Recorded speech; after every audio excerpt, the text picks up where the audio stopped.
Well, the matter came up for mention today specifically to address the issue of the forensic psychiatric report that was ordered by the court on the last occasion. That report has been prepared after an extensive evaluation by the forensic psychiatrist.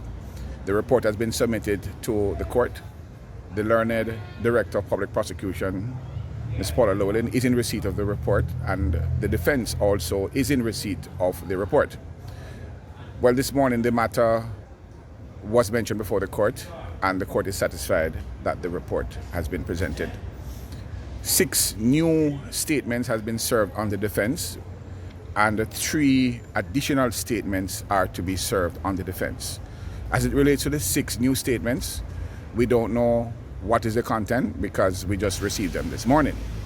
As it relates to the other 3, again, we don't know what will the content be. What is also outstanding is the post-mortem report in relation to the deceased, as well as the ballistics report.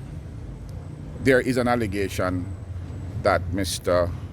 Ruddock is associated with the ballistic report. We will see how things unfold. So the essence is that the matter has been set for the 4th of March 2022, when it is expected that the defense will certainly have fulsome discussions with our client for him to understand and know what is the content of the psychiatric report, and from there we will determine, how we will proceed in the matter.